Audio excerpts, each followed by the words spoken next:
Hello, welcome to sumo biology online classes. तो बेटा हम लोग पढ़ रहे थे चैप्टर 11 क्लास 12 बायोलॉजी का बायोटेक्नोलॉजी प्रिंसिपल्स एंड प्रोसेसेस। ठीक है जी। तो इसका आज हम लोग टॉपिक पढ़ेंगे जेल इलेक्ट्रोफोरेसिस। हालांकि ये टॉपिक आपको अलग से मेंशन नहीं है, लेकिन हम लोग इसको अलग टॉपिक के लिहाज से पढ़ रहे हैं क्योंकि आपको इससे क्वेश्चन मिलता ज़रूर है, हर साल इससे क्वेश्चन आता। तो चलिए चालू करते हैं। Gel electrophoresis, separation and isolation of DNA fragment. अब आपने डीएनए को काट तो लिया, कैसे काट लिया? मॉलिकुलर सीजर से, रिस्ट्रिक्शन एंडोन्यूक्लियस की सहायता से। ठीक है, फ्रेगमेंट्स बन जाएंगे। अब उन फ्रेगमेंट्स में छोटे बड़े अलग अलग साइज़ के होंगे, आप कैसे उनको आइसोलेट करेंगे, अलग करेंगे। ये टेक्निक जेल इलेक्ट्रोफोरेसिस उसी लिए है। तो separation and isolation of DNA fragments. ठीक, cutting of DNA by restriction endonuclease results in the fragments of DNA. जब आप रिस्ट्रिक्शन एंडोन्यूक्लियस की सहायता से कट कर लेते हैं डीएनए को, ठीक है, तो अलग अलग साइज के आपके फ्रेगमेंट्स बन जाते हैं। These fragments can be separated by a technique known as gel electrophoresis. ठीक, तो अगर आपसे पूछा जाए कि डीएनए के जो डिफरेंट साइज के आपके फ्रेगमेंटेशन हो गया है, फ्रेगमेंट्स बन गए हैं due to action of restriction endonuclease, वो आप कैसे सेपरेट करेंगे? वो आप सेपरेट करेंगे by performing gel electrophoresis. Since DNA fragments are negatively charge, DNA जो है, डीएनए पे नेगेटिव चार्ज होता है due to presence of phosphate group. Phosphate group की प्रेजेंस की वजह से डीएनए पे नेगेटिव चार्ज होता है। नेगेटिवली चार्ज मॉलिक्यूल है, they can be separated by forcing them to move towards the anode, positive electrode जिसको हम लोग एनोड बोल रहे हैं, under an electric field through a medium. तो आप इसको अलग कर सकते हो किसको? ये जो डीएनए के टुकड़े हैं अलग अलग साइज के, छोटा बड़ा छोटा बड़ा बड़ा छोटा, अलग अलग साइज के, ये नेगेटिवली चार्ज है। अगर आप इधर कोई पॉजिटिव इलेक्ट्रोड डेवलप कर दें तो ये नेगेटिव चार्ज होने की वजह से आप जानते हैं इधर अट्रैक्ट होगा।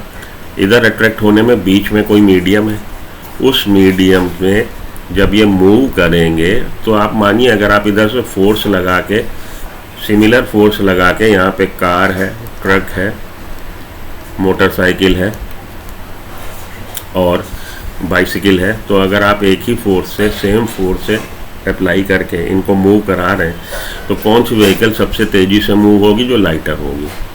जो हैवी व्हीकल होगी उसमें मोमेंटम कम जनरेट होगा। ठीक है जी, वही अप्लाई कर दीजिए यहाँ पे। अब आपने क्या किया? जेल इलेक्ट्रोफोरेसिस में यहाँ पे डेवलप किया इलेक्ट्रिक फील्ड, इलेक्ट्रिक फील्ड से इधर पॉजिटिव चार्ज, और यहाँ पे आपने बना रखे हैं वेल। वेल का मतलब खांचे। उन खांचों में आप पोर कर देंगे डिफरेंट साइज़ के जो आपके पास डीएनए के फ्रेगमेंट्स हैं। अभी अलग अलग नहीं है, अभी सब एक साथ मिक्स हैं। यहाँ पे आपने पोर कर दी हैं उनको। बीच में क्या है? बीच में मीडियम है। मीडियम है, उस मीडियम से ये मूव होंगे टूवर्ड्स पॉजिटिव इलेक्ट्रोड।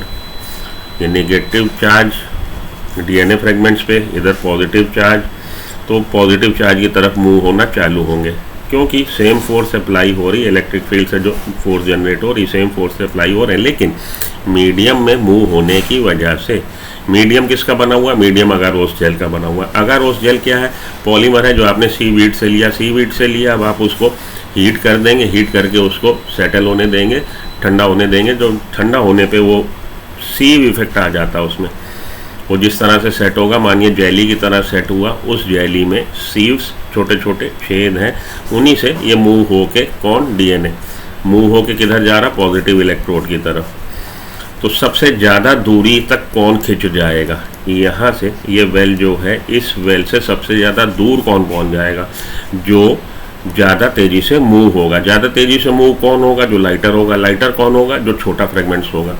जो छोटे फ्रेगमेंट्स हैं इसलिए वो वेल से सबसे ज़्यादा दूर चले जाएंगे, और जो सबसे हैवी फ्रेगमेंट होगा, मतलब जो सबसे बड़ा होगा, वो उससे सबसे कम दूरी पे जाएगा। मतलब यहाँ पे मानिए सबसे बड़ा, उसके बाद उससे छोटा, उसके बाद उससे छोटा, उसके बाद उससे छोटा, और जो सबसे छोटा होगा वो इसके बिल्कुल नज़दीक तक आ जाएगा, और जो सबसे बड़ा होगा वो इससे थोड़ा सा मूव होगा। मतलब जितना लाइटर होगा उतना ज़्यादा वो मूव हो जाएगा। जितना छोटा होगा डीएनए का फ्रेगमेंट्स, उतना वो ज़्यादा वेल से दूर चला जाएगा। ये है कहानी जेल इलेक्ट्रोफोरेसिस की। चलिए फिर से पढ़ता हूँ। Since DNA fragments are negatively charge, molecules can be separated by forcing them to move towards the anode. DNA negatively charge molecule होने की वजह से ये सेपरेट हो सकते हैं बाय फोर्सिंग देम, जब आप उनको मजबूर कर दें, मूव हो towards anode under an electric field, ये नोड जो डेवलप हुआ पॉजिटिव इलेक्ट्रोड, वो आपने इलेक्ट्रिक फील्ड लगाई, उससे डेवलप हुआ थ्रू अ मीडियम, और मीडियम आप क्या लेंगे, agarose gel. Nowadays the most commonly use matrix is agarose, तो अगारोस जेल को हम लोग यूज़ करते हैं, which is natural polymer extracted from seaweeds, polymer है जो आपने एक्सट्रैक्ट किया किससे, सीवीड से। The DNA fragment separated according to their size through sieving effect, DNA fragments अलग हो गए हैं अपने साइज़ के हिसाब से। ये वेल है, इस वेल में आपने पोर किए डीएनए के फ्रेगमेंट्स जो भी मिक्स हैं, कोई छोटा कोई बड़ा। यहाँ पे अगारोस जेल है जिसमें सीव हैं, छोटे छोटे छेद हैं, उनसे ये जब मूव होगा, क्यों मूव होगा, क्योंकि यहाँ पे इस पर फोर्स लगेगी। फोर्स इसलिए लगी, आपने इलेक्ट्रिक फील्ड से अप्लाई करी तो इधर पॉजिटिव चार्ज और इधर नेगेटिव चार्ज। यहाँ पे नेगेटिवली चार्ज मॉलिक्यूल मूव होना चाहेगा पॉजिटिव चार्ज इलेक्ट्रोड की तरफ, बीच में माध्यम है, वो माध्यम क्या कर रहा है, रोक रहा है उसको, रेजिस्टेंस क्रिएट कर रहा है। तो रेजिस्टेंस क्रिएट करने की वजह से सेम फोर्स से जब आप अप्लाई कर रहे हैं, मूव करवा रहे हैं अलग अलग साइज़ के फ्रेगमेंट्स को, जितना लाइटर फ्रेगमेंट होगा वो उतना उसमें मोमेंटम जनरेट होगा, वो उतना ज़्यादा दूर चला जाएगा, इलेक्ट्रोड की तरफ चला जाएगा, वेल से ज़्यादा दूर चला जाएगा। The DNA fragment separated according to their size through sieving effect provided by the agarose gel. Hence the smaller the fragment size, the farther it moves, जितना छोटा होगा उससे ज़्यादा मूव हो जाएगा। Look at the figure 11.3 and guess at which end of the gel sample was loaded। तो कह रहे 11.3 देखिए और बताइए सैंपल कहाँ लोड किया गया। स्मॉलेस्ट यहाँ है, सैंपल यहाँ लोड किया गया वेल में। ये जो वेल हैं, खाँचे हैं, इनमें सैंपल आपने लोड कर दिए, डिफरेंट डिफरेंट साइज के डीएनए फ्रेगमेंट्स जो मिक्स हैं। The separated DNA fragment can be visualise only after staining the DNA with a compound known as ethidium bromide. ये खूब क्वेश्चन आता है, हर दूसरे साल आता है, कोई इसी साल आपको नीट 2024 में आ जाए, क्योंकि 23 में नहीं आया। तो डीएनए फ्रेगमेंट्स आपको नेकेड आई से दिखाई नहीं देंगे जब तक आप उसको स्टेन ना कर लें। इथिडियम ब्रोमाइड से स्टेन करने के बाद followed by exposure to ultraviolet radiation, उस पर आप अल्ट्रावायलेट रेडिएशन डालेंगे। You can not see pure DNA fragments in the visible light, visible light में प्योर डीएनए फ्रेगमेंट्स आप नहीं देख पाएंगे without staining. You can see bright orange colour bands of DNA, तो कैसा दिखाई देगा, ब्राइट ऑरेंज कलर के बैंड दिखाई देंगे in ethidium bromide stain gel. जब आप उसको इथिडियम ब्रोमाइड से स्टेन कर लेंगे, उसके बाद अल्ट्रावायलेट रेडिएशंस उस पर डालेंगे। The separated band of DNA are cut out from the agarose gel and extracted from the gel piece. अब सेपरेट जो हो गए अलग अलग साइज के हिसाब से आप उनको एक्सट्रैक्ट कर लेंगे जेल पीस से। This step is known as elution, और इस स्टेप को हम लोग इल्यूशन बोलते हैं। तो ये क्वेश्चन भी खूब आता है, इल्यूशन के बारे में पूछते हैं कि क्या है वो। तो जब आपने जेल इलेक्ट्रोफोरेसिस कर दिया है, परफॉर्म कर दिया है, तो ये अलग अलग साइज़ के आपको बैंड दिखाई दे रहे हैं, लेकिन अभी वो डीएनए किस में है, अगारोस जेल में ही है। अब आप उसको एक्सट्रैक्ट कर लीजिए, उसमें से काट के निकाल लीजिए और उसमें से डीएनए को सेपरेट कर लीजिए। तो इस स्टेप को हम इल्यूजन बोल रहे हैं। The DNA fragments purified in this way are used in constructing rDNA by joining them to cloning vector. तो आरडीएनए को मैंने आपको डिफाइन किया था। आरडीएनए क्या होता है, क्लोनिंग वेक्टर के साथ अब आप डिजायर्ड पीस ऑफ डीएनए या एलियन पीस ऑफ डीएनए जब उसके साथ लाइगेट कर देते हैं तो आरडीएनए कहलाता है। इसका हम लोग इस्तेमाल कर रहे हैं आरडीएनए बनाने में। आइए अब कुछ बातें आपको एक्स्ट्रा, तो चलिए ये देखिए यहाँ पे separation and isolation of DNA fragments की बात कर ले जेल इलेक्ट्रोफोरेसिस की। तो हम लोग इसकी पीपीटी से देखें, कुछ एक पॉइंट आपको एक्स्ट्रा हम जरूर देते हैं।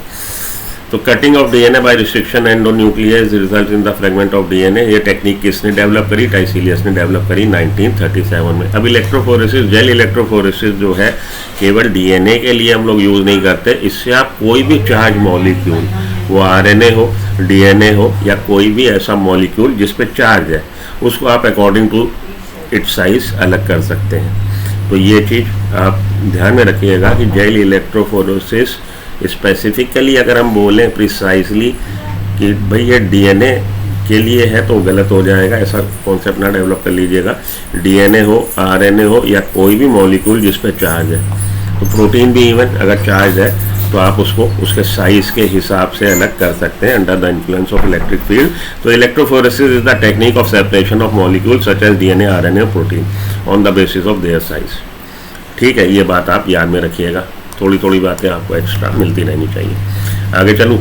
Nowadays most commonly use matrix is agarose gel. Agarose gel कहाँ से लिया आपने? अगारोस जेल आपने लिया हमारे सीवीड से। The separated DNA fragment can be visualised after staining with ethidium bromide followed by ultraviolet radiation. तो अगार अगर आप जानते हैं, अगार हम लोग किससे ले रहे हैं? जेलिडियम ग्रेसिलेरिया से, आपने पढ़ा वहाँ पे। उसमें से अगर आप एग्रोपेक्टिन निकाल दें तो जो रह जाएगा वो है अगारोस जेल। ये चीज़ आपके लिए एक्स्ट्रा पॉइंट। ठीक, आगे चलूँ। तो ये परफॉर्म कर लिया आपने, इल्यूजन भी समझ लिया। अब देखिए नीट 2022 में क्वेश्चन आया था, which one of the following statement is not true about gel electrophoresis? Presence of chromogenic substrate gives blue colour band on gel. Chromogenic substrate का हम लोग यूज ही नहीं कर रहे, इसका कुछ भी लेना देना जेल इलेक्ट्रोफोरेसिस से नहीं है, तो आपका आंसर हो जाएगा ऑप्शन ए। नीट 2022 का क्वेश्चन था। DNA stands on a gel, ये देखिए नीट 2021 में आया था, इसीलिए मैंने इसकी सेपरेटेड अलग से एक्सक्लूसिव वीडियो बनाई है, डेडिकेटेड वीडियो जेल इलेक्ट्रोफोरेसिस की, क्योंकि इससे क्वेश्चन आता ही आता। DNA stand on a gel stain with ethidium bromide when used under ultraviolet radiation appear as bright colour orange band. आपका आंसर हो जाएगा बी। जेल इलेक्ट्रोफोरेसिस क्या है? Technique of separation of charge molecule, DNA, RNA, protein etcetera under the influence of magnetic field. इसीलिए वहाँ पे मैंने आपको हाईलाइट किया था कि आप ये ना लगा दो कहीं आ जाए कि डीएनए फ्रेगमेंट्स को। डीएनए फ्रेगमेंट्स नहीं, कोई भी ऐसा मॉलिक्यूल जिस पे चार्ज है, अकॉर्डिंग टू इट्स साइज आप उसको सेपरेट कर सकते हैं। अप्लाइंग क्या कर दीजिए आप? Performing gel electrophoresis. Gel electrophoresis किस लिए यूज़ किया जा रहा है? Separation of DNA fragment according to its size under the influence of electric field. Having become an expert on gel electrophoresis, you are asked to examine a gel for a college. Where would you find the smallest fragment of DNA? कहाँ पे आपको मिलेगा smallest fragment? कहाँ मिलेगा? आपने ये well और well से सबसे ज़्यादा दूरी पे, पास में किसके? पॉजिटिव इलेक्ट्रोड के। तो near the positive electrode, farthest away from the well. आपका आंसर हो जाएगा option A. Which one of the following step perform by person? Visualise करने के लिए आप क्या करेंगे? इथेरियम ब्रोमाइड से स्टेन करेंगे, फॉलोड बाय अल्ट्रावायलेट रेडिएशन करेंगे। इसी तरह के क्वेश्चन आते हैं, तो इससे आपके जो भी क्वेश्चन हैं आप उनको लगा लीजिए जेल इलेक्ट्रोफोरेसिस के। केयरफुली एग्जामिन करिए, इनकरेक्ट स्टेटमेंट बताइए। Typical agarose gel electrophoresis in which lane A undigested. ठीक है, smallest DNA fragment formed at A end DNA bands are formed at B, largest B. ठीक है, आपका ये वेल है, वेल से पास में होंगे छोटे वाले। The separated DNA fragment can be visualised after staining in the visible light. Staining after staining in the visible light में नहीं, अल्ट्रावायलेट रेडिएशन, ये स्टेटमेंट गलत है। The separated DNA fragment cut out from the agarose gel extracted from the gel piece, this step is elution. ठीक है जी, incorrect statement कौन सा? Incorrect statement आपका थर्ड वाला है। सिलेक्ट द इनकरेक्ट स्टेटमेंट पूछ रहा है, तो थर्ड वाले के साथ smallest fragment formed at A and largest DNA are formed at B। ठीक है जी, थर्ड के साथ कोई और जा रहा है, थर्ड वाला स्टेटमेंट ही गलत है। आगे चलता हूँ। The technique use for separating charge molecule by passing electric current, electrophoresis answer हो जाएगा। ओके, तो अगले लेक्चर में हम लोग क्लोनिंग वेक्टर के बारे में पढ़ेंगे। जेल इलेक्ट्रोफोरेसिस आज की हमारा जो टॉपिक था खत्म। अगले लेक्चर में हम लोग क्लोनिंग वेक्टर को पढ़ेंगे। तो जब भी आपको कोई टॉपिक लगाऊं उससे रिलेटेड आप MCQ जरूर लगा लीजिए और PYQ में देख लीजिए उस टॉपिक से रिलेटेड क्वेश्चन हो। अगर आपके लग गए तो इसका मतलब है टॉपिक पे आपको कमांड आ रही। मिलता हूँ ब्रेक के बाद। Good luck, goodbye, have a nice day, thank you.